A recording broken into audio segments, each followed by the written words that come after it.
بسم اللہ الرحمن الرحیم۔ السلام علیکم ناظرین گرامی، آج میں آپ کو حضرت سلیمان علیہ السلام کے بارے میں بتاؤں گی کہ جب حضرت سلیمان علیہ السلام جب تخت سلطنت اور اپنے باپ کی جگہ پر بیٹھے، انکشتری سلطنت کی انگلی میں تھی، اور پھر لوگوں سے کہا جیسا کہ اللہ تعالیٰ فرماتا ہے، ترجمہ، اور وارث ہوا سلیمان حضرت داؤد علیہ السلام کا، یعنی نبی اور بادشاہ ہوا اپنے باپ کی جگہ پر۔ اور پھر حضرت سلیمان علیہ السلام نے کہا کہ اے لوگوں، سکھائی گئی ہیں بولیاں ہمیں ہر جانور کی، اور دیے گئے ہیں ہم ہر چیز سے۔ حضرت سلیمان علیہ السلام 700 سال سے بھی زیادہ مشرق سے مغرب تک تمام مخلوقاتوں کو زیر کیا اور ان پر حکومت کی۔ یہ عظیم الشان بادشاہت آپ کی اس دعا کا نتیجہ تھا جو آپ نے اللہ تعالیٰ سے کی تھی۔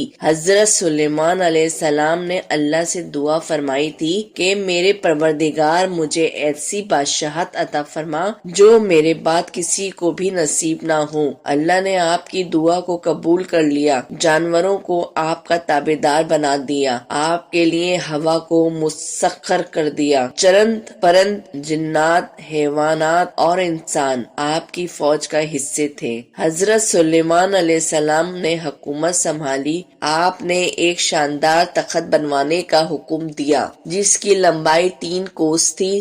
جناتوں نے اس عظیم تخت کو بڑی محنت اور ہنر مندی سے کئی سال میں بنا کر تیار کیا۔ یہ تخت ہاتھی کے دانت سے بنایا گیا تھا جو لال، فیروزہ، زمرد جیسے پتھروں سے مرصع تھا، اور اس کے چاروں طرف سونے کی اینٹیں لگی ہوئی تھیں۔ تخت کے چاروں کونوں پر اسے نایاب درخت تھے جن کی ڈالیاں سونے کی تھیں۔ اس تخت کے دائیں بائیں 1000 سونے کی کرسیاں لگائی گئی تھیں جن پر حضرت سلیمان علیہ السلام کے وزیر اور دربار بیٹھتے تھے۔ اس تخت کو تخت طاؤس بھی کہا جاتا ہے۔ حضرت سلیمان علیہ السلام اس تخت پر تشریف لاتے تو تمام پرندے تخت کے اوپر معلق ہو کر سر پر سایہ کرتے تھے۔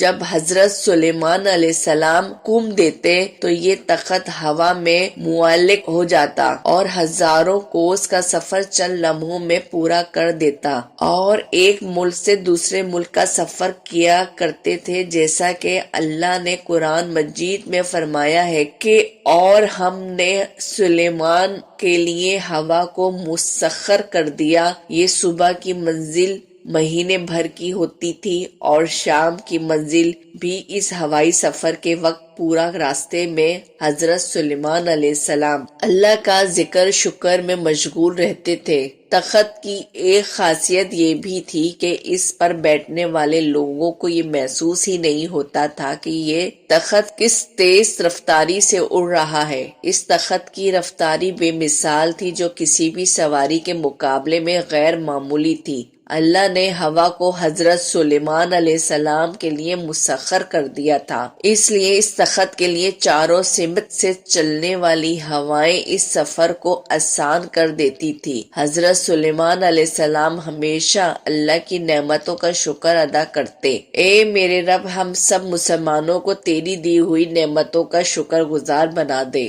آمین۔ اگر میری ویڈیو پسند آئی ہو تو میری ویڈیو کو لائک اور کمنٹ باکس میں کمنٹ کرنا نہیں بھولیے گا، اور اس طرح کے واقعات سننے کے لیے میرا چینل اسلامک علمی تھروت ضرور سبسکرائب کر لیجئے۔ شکریہ۔